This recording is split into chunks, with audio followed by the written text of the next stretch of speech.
大家好，我是娟子，今天给大家分享一个凉皮的做法，不用淀粉，也不用洗面，一起来看看吧。我们先准备中筋面粉300克，加一勺盐，增加面的筋性。先搅拌均匀，再倒入560毫升的清水，边加水边搅拌。面粉和水的比例是2:1，一直搅拌成面糊状。像这样没有面粉颗粒，稀稠度和酸奶差不多就行了。盖上锅盖，静置20分钟。接下来在锅里倒入1杯凉水，放入2个八角，10几粒的花椒，开大火烧开。水开以后煮上2分钟，把大料的香味煮出来，然后把煮好的大料水倒在碗里放凉备用。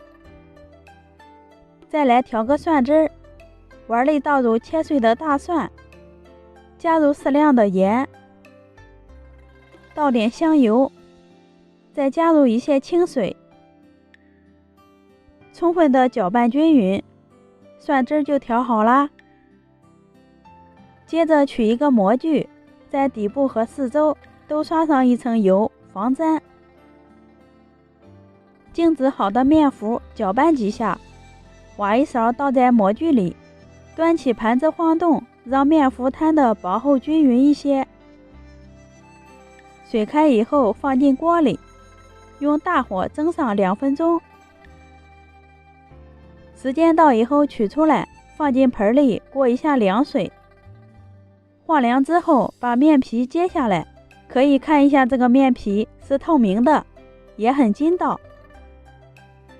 然后在面皮的表面刷上一层油，这样不会粘连在一起。接着再放上一张面皮，也是同样的刷一层油，依次类推做完所有的面糊。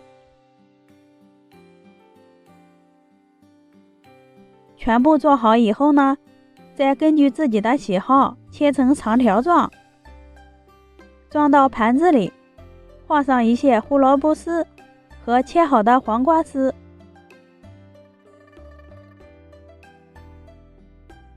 淋上几勺调好的蒜汁儿，再放2勺花椒水，1勺生抽，1勺香醋，再来1勺辣椒油，最后淋上1大勺的芝麻酱，给食材翻拌均匀，就可以美美的吃上一顿了。这样做的凉皮吃着柔软筋道，一点也不比买的差，而且不用洗面，更节省时间，也很适合新手去做。喜欢的朋友可以试一下。我们明天见。